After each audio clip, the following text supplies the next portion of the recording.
की शान, ये है हमारे मुस्तफा की शान, ये है पैगंबर की शान, ये है मुस्तफा की शान। नौजवान करीब होता है, नबी फरमाते कलमा पढ़, तवज्जो रखे, पैसा दो या ना दो, लेकिन तकरीर किताबों से बहुत मेहनत करके याद की जाती है, दो या ना दो, लेकिन रातों को जाग के तकरीर याद की जाती है आपको सुनाने के लिए। ये नात नहीं है कि किसी की भी मोबाइल में सुन के पढ़ ली, है ना, या तो लफ्ज़ भी अगर बिगड़ जाएगा तो ईमान खतरे पड़ जाता है। और आप सिर्फ गौर से सुनिए, आप पैसा तो जो जिसको देना है वो देना है, दिखा के थोड़ी देना, जिसे देना देना है, और नहीं देना है तो आप कितने कहते रहे। लेकिन अगर हम सब पैसा ही ले लेंगे नंबर पे तो फिर आपको देंगे क्या? इसलिए हमारी नीयत भी दुरुस्त रखो, हमारी नीयत भी दुरुस्त रखो। जब ज्यादा बरसाओगे तो फिर मौजूद से भटक जाएंगे। हाँ, पैसा सबको प्यारा है, ये लंबा इशारा जरा हमेशा के लिए अगर सुनना है कुछ तवज्जो है आपकी, सुनिए। हुजूर ने फरमाया कलमा पढ़, कलमा पढ़, मुसलमान हो। रोने लगा, या रसूल अल्लाह, मैं कलमा तो पढ़ सकता हूँ, लेकिन मैं कोई आम आदमी नहीं हूँ, मैं बहुत बड़ा गुनाहगार हूँ, मैं बहुत बड़ा खताकार हूँ, मैंने बहुत बड़े बड़े गुनाह किए हैं। मुस्तफा ने फरमाया तूने कोई भी गुनाह किया हो, दिल से इस्लाम को मान, खुदा को मान, मेरी रिसालत और नबूवत का ऐलान कर, अल्लाह तेरे गुनाह माफ फरमा के तुझे जन्नत में। या रसूल अल्लाह, अगर ये बात है तो मैं देर नहीं करता, ये मेरे आका, आप हाथ आगे बढ़ाइए। हाथ आगे बढ़ाया नबी ने, अल्लाह को उसने मेरे आका अलैहिस्सलाम के दस्ते नबूवत पर हाथ में हाथ लेकर पढ़ता है अशहदु अन ला इलाहा इल्लल्लाह व अशहदु अन्ना मुहम्मद रसूलुल्लाह। कलमा पढ़ के मुसलमान हो जाता है, फिर आंखों से आंसू जारी होते हैं, फिर रोने लगता है, फिर चीखने चिल्लाने लगता है, फिर मेरे आका फरमाते हैं अब रोने की वजह क्या है, अब चीखने की वजह क्या है, अब आंसू बहाने का मतलब क्या है? या रसूल अल्लाह, मेरे इतने गुनाह हो गए, मेरे गुनाह ये है कि मैं अपने कबीले का बड़ा खूबसूरत नौजवान था, मैं अपने कबीले का बड़ा असरदार नौजवान था, मेरे कबीले में अगर किसी की यहाँ बच्ची पैदा हो जाती, अगर किसी की यहाँ बेटी पैदा हो जाती, तो मैं तहिया कर भी उसकी बच्ची को उसकी माँ से, अल्लाह उस बच्ची को उसकी माँ के कलेजे से छीन के अपने हाथों से दरगोर कर देता था, उसकी गर्दन दबा देता था, उसको मार देता था। आपको मैंने एक बच्ची नहीं मारी है या रसूल अल्लाह, मैंने 500 बच्चियां कब्र की है, 500 बच्चियां, मैंने 500 बच्चियां मारी है। इतना जब मदीने वाले सरकार ने सुना था, आंखों से आंसू मुस्तफा के जारी हो गए। मेरे नबी ने फरमाया कलमा पढ़ ले, कलमा पढ़ ले, अल्लाहू अकबर, अल्लाह गुनाह माफ फरमा देगा।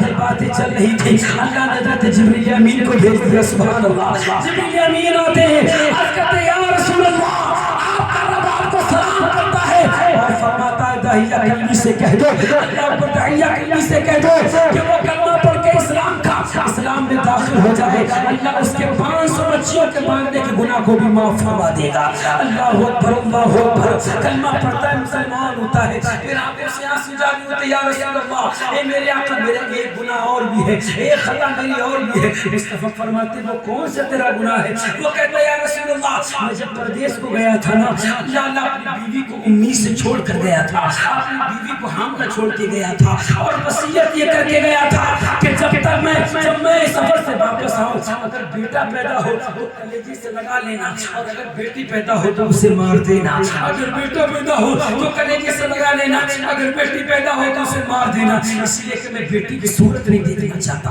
मैं बेटी को सीने से नहीं लगाना चाहता, मैं बेटी को एक निगाह भी नहीं देखना चाहता।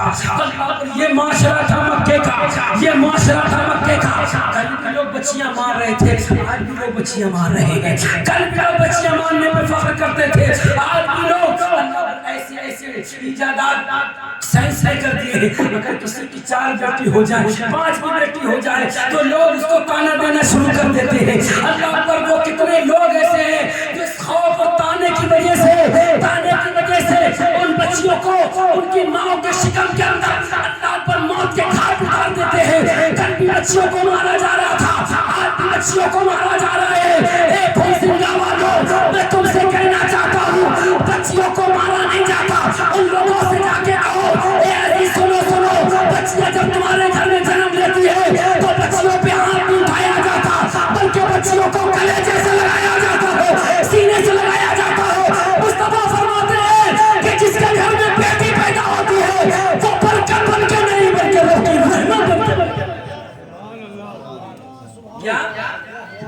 आपकी रहमत बन के पैदा होती है। बेटी को हल्का न जानो।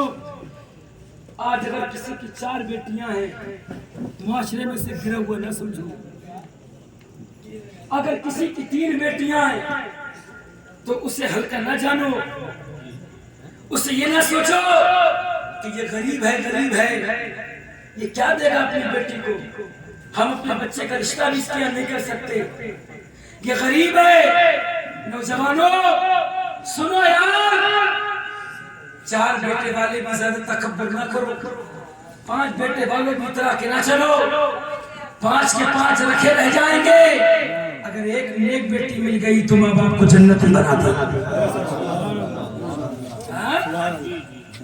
इतराने की जरूरत नहीं है। 4 बेटे 5 बेटे अल्लाह ने दिए हैं तो उसकी नेमत समझ के रख, उसकी नेमत समझ के रख। और 4 बेटियां होना ऐब नहीं है। मेरे नबी की भी 4 बेटियां थी, मेरे आका की भी 4 बेटियां थी। और दुनिया का कोई भी इंसान हो वो मर जाए, उसका सिलसिला नस्ल खत्म हो जाता है। लेकिन एक मदीने वाले की शान है। जब किसी ने कहा था मोहम्मद बिन अब्दुल्ला का तो बेटा खत्म हो गए, बेटे इंतकाल कर गए, अब इनका नस्ल खत्म हो गया, अब इनका सिलसिला मुनक़ति हो गया, अब क़यामत तक इन पर नस्लें चलेगी। तब मदीने वाले मुस्तफा ने फरमाया था ऐसा ना कहना, ऐसा ना कहना। इसलिए दुनिया वालों के नस्ल चलते मर्दों से चलते हैं और मोहम्मद बिन अब्दुल्ला का नस्ल मर्द से नहीं चलता, बल्कि मेरी बेटी फातिमा के ज़रिए। नारे तकबीर, नारे रिसालत, मसलके आला हज़रत क़ारी ज़ाकिर साहब क़िबला। नारे तकबीर, नारे रिसालत। या रसूल अल्लाह, जब वलादत का वक्त आया ना तो बेटा नहीं बेटी आई। माँ ने जब इसको देखा तो मोहब्बत से चूम लिया उसको। जी जी सुभान अल्लाह। और मैं तुमसे पूछना चाहता हूँ नौजवानों, यारों के दिल में झांक के देखते हो, दोस्तों के दिलों में झांक के देखते हो, कभी माँ बाप के दिलों में भी झांक के देखा, कभी माँ बाप के दिलों में भी झांक के देखा। यारों का पैसा उठाने वालों, दोस्तों को पार्टियां कराने वालों, कभी माँ बाप को भी मोहब्बत से खिलाया गया। याद रखना, आज अगर पैसा तुम्हारे पास है, आज शोहरत तुम्हारे पास है, जिन दोस्तों पे तुम नाज करते हो, जिस दिन गरीबी आएगी, जिस दिन गरीबी आएगी, सबसे पहले यही दोस्त तेरा साथ छोड़ के चला जाएगा। ये खानदानी साथ छोड़ के चले जाएंगे, ये रातों को पार्टी करने वाले छोड़ के चले जाएंगे। अगर गरीबी में, अगर मुफलिसी में तेरे सराहने कोई बैठा मिलेगा तो तेरा भाई नहीं होगा, एक तेरा बाप होगा, एक तेरी माँ बैठी नजर आएगा। क्या बात तेरा बाप बैठा नजर आएगा, तेरी माँ बैठी नजर आएगी। अरे दोस्तों पे पैसा उठाने वाले एक नजर इधर भी तो झांक, ये माँ है, माँ, ये माँ है। अरे सेहरा किसी के सर पे सजे, किसी के सर पे सेहरा सजे, सारे बारातियों को खुशी होती है, सबको खुशी होती है, लेकिन माँ कभी रोती है, कभी हंसती है, कभी रोती है, कभी हंसी है। उसका रोना भी वजह है, उसका हंसना भी वजह है। वो रोती भी है तो उसके रोने में भी कुछ नजर आता है, वो हंसती है तो हंसने में भी कुछ नजर आता है। करीब बैठ के पूछो माँ, मेरे सर पे सेहरा सजाए, सब हंस रहे हैं, तो एक लम्हा रोती है, एक लम्हा हंसती है, वजह क्या है? तो माँ कहेगी बेटा हंसी इसलिए आती है कि जब तेरे सर पे सेहरा देखती हूँ तो मुद्दतों की तमन्नाएं पूरी नजर आ रही है, अरमान दुआएं नजर आ रही है। इसलिए बचपन से लेकर जवानी तक यहाँ तक दुआओं से तुझे पाला था, मोहब्बतों से पाला था, उल्फतों से प्यारा था, बड़ी गरीबी से तुझे पाला था। लेकिन आज रो इस वजह से रही हूँ, कहीं ऐसा ना हो बेगम के आने के बाद मुझसे रिश्ता टूट जाए, बीवी के आने के बाद मुझसे रिश्ता टूट जाए, इसलिए बेगम के आने के बाद मुझसे दूरी हो जाए। ए बेटे, हमने कभी घर को तरजीह नहीं दी, ए लाल हम कभी दौलत पे नहीं तराए, ए बेटे हम कभी बैंक बैलेंस पे नहीं तराए, हमें कभी बैंक बैलेंस पे नाज नहीं था, हमें कभी पैसे पे नाज नहीं था। ए बेटा, अगर हमें नाज था तो तुम्हारी जिंदगी में जिंदगी में ना था। हमें दौलत नहीं चाहिए, हमें शोहरत नहीं चाहिए, बल्कि बेटे तेरे मुंह बोले तो सिर्फ बोल चल। हमें तो सिर्फ तेरी मोहब्बत भरे लफ्ज चाहिए और कुछ नहीं चाहिए हमें। रोती है कभी याद करती है, आज उनसे पूछो ताना देने वालों, 4 बेटियां अगर हो जाए, बात समझ आ रही है आपकी? नहीं, 4 बेटियां हो जाएं तो बात सास उस बहू का जीना हराम कर देती है, ससुर का भी ससुर भी जीना उसका हराम कर देता है। बेटी बेटी बेटी बेटी बेटियों से तुम नफरत क्यों करते हो? नफरत क्यों करते हो? बेटियों से नफरत करना ये दौरे जहालत का काम है, और बेटियों से मोहब्बत करना मदीने वाले की सुन्नत। समझ रहे? नफरत नहीं, मोहब्बत। या रसूल अल्लाह कह के गया था जब वापस आना, अगर बेटा हो तो रख लेना और बेटी हो तो मार देना। लेकिन बेटी पैदा हुई, सरकार बड़ी प्यारी थी, बड़ी खूबसूरत थी, बड़ी हसीन और जमील थी। जब उसके माँ ने उसे देखा, आंखों में आंसू आ गए। माँ तो माँ होती है मियाँ, वो कभी भी अपनी औलाद को खोने नहीं देती है। हमने देखा है अस्पतालों में, आपने भी देखा होगा, वो माँ जो चलने की लायक में नहीं, जो उठने की लायक में नहीं, अगर उसका जवान बेटा अस्पताल में भर्ती होता है तब भी वो कहती है डॉक्टर साहब बदन के खून का एक एक कतरा निकाल लीजिए, लेकिन बेटे को जिंदगी दे दीजिएगा। एक एक कतरा निकलवा देती है माँ। बाप कहता है मैं मर जाऊं, मुझे इसका कोई गम नहीं है, अगर बेटा सलामत है तो कायनात सलामत है, अगर बेटा सलामत है तो सब सलामत है। अजीज़ान मिल्लत इस्लाम, या अल्लाह पर वो कहता है या रसूल अल्लाह, जब मैं अपने घर को वापस आया, दरवाजा खटखटाता हूँ, अंदर से आवाज आती है, कौन है? उसने कहा कि आवाज देने वाले कि जब मैंने आवाज पहचानी, लगता है किसी बच्ची ने आवाज दी है। दरवाजा खटखटाने का उसने कहा था, कौन? मैंने कहा तू बता कौन है? वो कहती है कि मैं इस घर की मालिक की बेटी हूँ। उसने कहा अगर तू इस घर की मालिक की बेटी है, अल्लाह अकबर, तो मैं इस घर का मालिक हूँ। इतना जब कहा, बेटी ने दरवाजा खोल दिया। जैसे ही दरवाजा खुलता है, अल्लाह अकबर, वो मेरे कदमों से आके लिपट जाती है, मेरे कदमों से आके चिमट जाती है, मुझे प्यार करने लगती है, कभी मेरे कदमों को चूमती है, कभी मेरी पेशानी का बोसा देती है, कभी मेरे हाथों को चूमती है, कभी मुझसे कहती अब्बा मैं तुझे देखने को तरस रही थी, बाबा मैं तुझे देखने को तरस रही थी, बाबा मैं तो कब से तेरे इंतजार में बैठी थी, तू आ जाया है बाबा। वो कहता है या रसूल अल्लाह, वो प्यार पे प्यार करी जा रही थी, वो मोहब्बत पे मोहब्बत की जा रही थी। एक में संग दिल था, एक में पत्थर दिल था, एक में ऐसा पत्थर दिल जालिम बन चुका था। बेटी की मोहब्बत नजर नहीं आई, बेटी का प्यार नजर नहीं आया, बल्कि मैंने अपनी बीवी को अल्लाह पर मारा, जुल्म किया और बेटी को धक्का दिया, और मैं अपनी बेटी के बाल को पकड़ता हुआ घर से बाहर लेके जाता हूँ, एक ऐसे मकाम, एक रास्ते में जाता हूँ। मेरी बच्ची रास्ते पर मुझसे यही कहती जाती है, मेरी बच्ची यही कहती जाती है, अब्बा मुझे कहाँ लेके जा रहा है, अब्बा मुझे कहाँ लेके जा रहा है? क्या किसी दोस्त की दावत में लेके जा रहा है? कहाँ लेके जा रहा है? या रसूल अल्लाह, वो मुझसे बार बार अब्बा कहती जाती, मगर मैं कोई जवाब नहीं देता।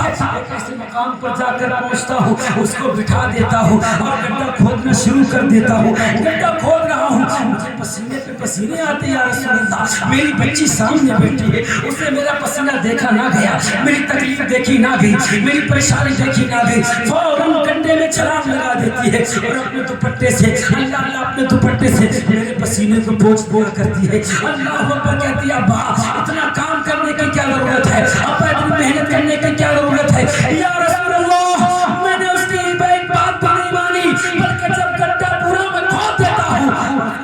देता हूँ, वो गड्ढे में गिरती है, अल्लाह अकबर जैसी गड्ढे में गिरती है। वो पहले समझ नहीं थी मेरा बाप उससे खेल रहा है, मेरा बाप मुझे मौज मस्ती करा रहा है, लेकिन वो आहिस्ता आहिस्ता समझने लगी। मैं मिट्टी डालना शुरू करता हूँ, मिट्टी में मिट्टी डालता जा रहा हूँ, मिट्टी में मिट्टी डालता जा रहा हूँ, उसकी गर्दन तक मिट्टी आती है।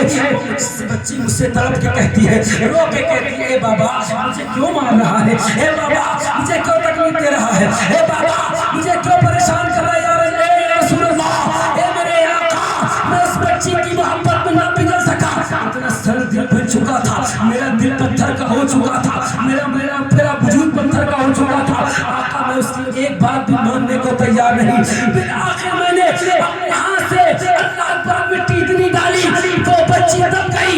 वो बच्ची सिसक के कह रही थी, ए मेरे मौला आप किसी ऐसे को नाज़िल फरमा दे, ए मौला किसी ऐसे को भेज दे जिसके आने से कायनात के अंदर उजाला आ जाए, जिसके आने से यतीम मुस्कुराने लगे, जिसके आने से बेवाएं मुस्कुराने लगे, जिनके आने से अंधेरा दूर हो जाए, उजाला फैल जाए। जब बच्चियां रो के दुआएं कर रही थी, तब 12 रबीउल अव्वल को दुनिया में वो मुस्तफा आ गए हैं, जिनके आने से गरीब मुस्कुरा रहे हैं, जिनके आने से बेवाएं मुस्कुरा रही है, जिनके आने से कायनात में उजाला फूट रहा है। इसी को आला हज़रत कहते हैं, या रसूल अल्लाह सुबह तौबा में हूँ, बताए पावा नूर का, सदका लेने नूर का आया है डरो। नारे तकबीर, नारे रिसालत, नारे गौसियत, मसलके आला हजरत, ये दौरे जहालत, हजरत। सुभान अल्लाह, सुभान अल्लाह। ये दौरे जहालत। आज तेरे घर में बच्ची, मेरे घर में जो बच्ची सुकून से सांसें ले रही है, ये किसी और का कमाल नहीं, मदीने वाले का सदका है। वाह वाह वाह, सदका है। जानते हो मदीने वाले की माँ की सीरत क्या है? जी वो सैयदा आमिना, सुभान अल्लाह। सुभान अल्लाह, ऐसी खातून कि मक्के के अंदर बेरहमी का आलम था, लेकिन सैयदा का दामन हर तरीके से पाक और साफ था। सुभान अल्लाह, सुभान अल्लाह। सोचो जिनकी माँ नमाज पढ़ने वाली, उनके ख्यालात पाकीज़ा हो, उनकी बच्ची कभी ऐसा नहीं हो सकती। हाँ? आज हमारे घरों का हाल क्या है? आज हमारे घर का हाल क्या है? आज हमारे यहाँ न पैसे की कमी है, तो जितना हमारे पास पैसे की कमी है, न कपड़ों की कमी है। अगर कमी है तो नमाज रोजे की कमी है। देख लो मौलाना साहब, देख लो आज हमारे घरों का माहौल ऐसे बन चुका है, हर घर में टीवी नजर आ रही है। हमारी बहन और बेटी रात के 12 बजे तक सीरियल देख रही है। बताइए 12 बजे तक मोबाइलों में फिल्में। ये फातिमा की कनीज़ों का कौन है? ये सैयदा आमिना की कनीज़ों का कौन है? अरे मेरे बहनों याद रखना, वो जो टीवी में नजर आ रही हैं, वो जो फिल्मों में नाच रही हैं, वो जो वैश्याना फाहिशाना रवैया दिखा रही है, उन्हें किसी को जवाब देना है या नहीं देना मुझे नहीं पता, लेकिन तुम्हें सैयदा फातिमा को जवाब देना पड़ेगा। हाँ? जवाब देना पड़ेगा। रात के 12 बजे 1-1 बजे तक जागने वाली हो, आने वाली नस्ल तुमसे क्या फायदा करेगी? आने वाली नस्ल को क्या पैगाम? ये फुला की बेटी है कि शादी में हमने दुपट्टा पता है ना, लिबास देख रहे कितने गंदे हो गए। बोलो भाई, सही बात है।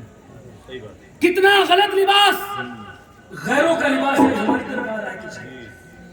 यही बात है। बाप बड़ा सख्त जुमला बोल रहा हूँ, बुरा नहीं लगना चाहिए।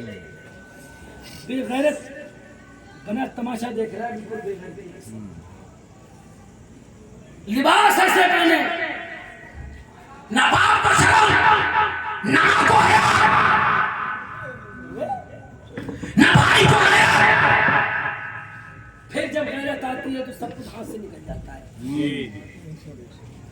आता है ना तो सब निकल जाता है, याद रखो। और बहुत जगह ये भी देखने में आप भी देखते हैं। बताइए हमारी बहन बेटियों के पास 10,000, 12,000, 15,000 के मोबाइल नजर आ रहे हैं भाई। इनका क्या काम है मोबाइलों से? समझ रहे बात को? नहीं, इनका क्या काम मोबाइलों से? कोई फैक्ट्रियां हैं इनके, कोई कारोबार है इनके क्या? ये जो बना दिया ना तमाशा, ऑनलाइन पढ़ाओ, ऑनलाइन पढ़ाओ, ऑनलाइन पढ़ाओ, ये ऑनलाइन वालों ने सब गड़बड़ कर दिया मामला है? पलट के आओ और बेटियों के हाथ से मोबाइल छीनो और उनके हाथ में कुरान के पारे दे। बेटी तू रात के 12 बजे तक जरूर जागेगी, मगर फिल्में देख के नहीं। अगर जागेगी तो नबी पे दुरूद पढ़ेगी, कभी कुरान पढ़ेगी, कभी फातिमा की सूरत पढ़ेगी, कभी सैयदा आमिना की सूरत पढ़ेगी, कभी सैयदा आयशा की सूरत पढ़ेगी, ताकि तेरे वजूद से आने वाले मसले ज़माने को बताओ कि हमारी माँ दुनियादार का तरीका में नहीं थी, बल्कि हमारी माँ ने जिंदगी गुजारी है कि सैयदा फातिमा के नक्शे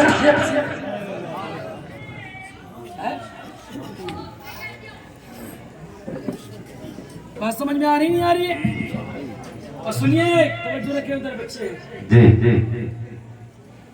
अब नौजवान को देखिए जरा, ईद मिलादुन नबी के मौके पर,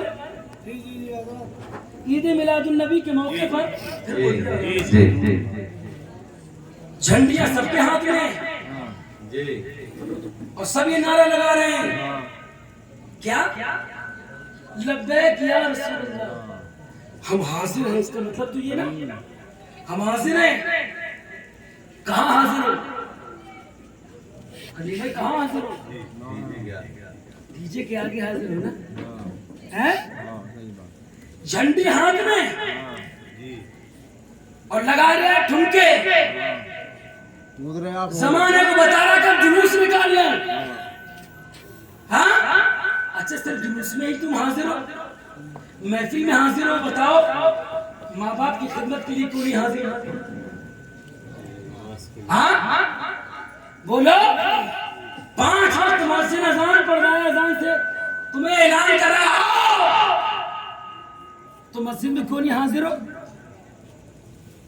जो रात के 12-1 बजे तक गलियों में मोबाइल चलाते फिर रहे हो, गैरत नहीं आ रही है? ये 1 बजे तक 2-2 बजे तक मोबाइल चला रहे हो, कुछ नहीं बचा तुम्हारे पास यार, कुछ नहीं है। 2 बेटे बड़े शायद तुम्हारे गांव में कोई हो, लेकिन मैं आपको बता रहा हूँ हजरत, हम जा रहे हैं रोज, पूरे गांव को छान के देखते हैं तो किसी 1 ही 2 का बच्चा ऐसा लगता है जो MBBS डॉक्टर बना बैठा है जी, कोई अच्छा अधिकारी बना बैठा है, कोई IPS वगैरह बना बैठा है, नजर ही नहीं आते। जहां भी जाओ है नहीं हमारा कोई, है नहीं हमारा कोई, है नहीं। किससे कहें? 20 जलसे में लोग आ जाते हैं, जलसा रुकवा देते। अब फोन करे तो किससे करे? अब हमारे बच्चे भाई जब रात के 12 बजे 2 बजे तक मोबाइल चलाएंगे तो डॉक्टर बनेंगे ये? कौन बनेंगे बोलो? ये आवारा बनेंगे, आवारा। ये माँ बाप की इज्जत नहीं कराएंगे, सर नीचा करा देंगे, ये शरीर कराएंगे, माशरा ऊपर नहीं जाएगा। नौजवानों, तुम इस मुल्क की भी शान हो और तुम पर इस्लाम को भी नाज है, तुम पर इस्लाम का भी फख्र है। छोड़ो ये मोबाइल, छोड़ो और किताबें पढ़ो, नबी की सीरत पढ़ो, दुनिया में इल्म हासिल करो, दीन का इल्म हासिल करो, फिर दुनिया के किसी भी कोने में चले जाओगे। जिम्मेदारी से कहता हूँ, कामयाबियां तुम्हारे कदमों को चूमती हुई नजर। वाह वाह वाह वाह, सुभान अल्लाह, सुभान अल्लाह। लेकिन तुम्हें कुछ नहीं मिलेगा। आज बदलिए,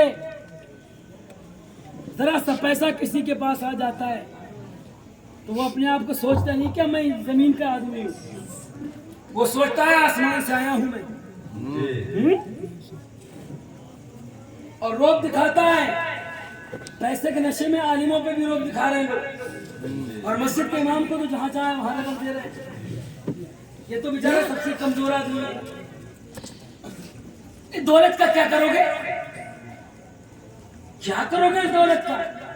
अल्लाह ने दी है ना, दौलत अगर दी है तो जला क्यों रहा किसी को? खुद भी खा, दूसरे को भी खिला। खुद भी खा, दूसरे को भी खिला। गौर कर, अगर तेरे पड़ोस में कोई बेवा है, कोई यतीम है, कोई गरीब है, कोई ईद पर जो अपने लिए कपड़े पसंद करे, वही गरीब के बच्चों को ला के दे, जो अपने लिए जगह पसंद करे, वो पड़ोसी के लिए भी लेके आ, तब जमाना करेगा इसकी दौलत उसे कामयाब कर रही है। इसलिए खुद भी अल्लाह की नेमतें खा रहा है, दूसरों को भी नेमत का फायदा। वाह वाह वाह।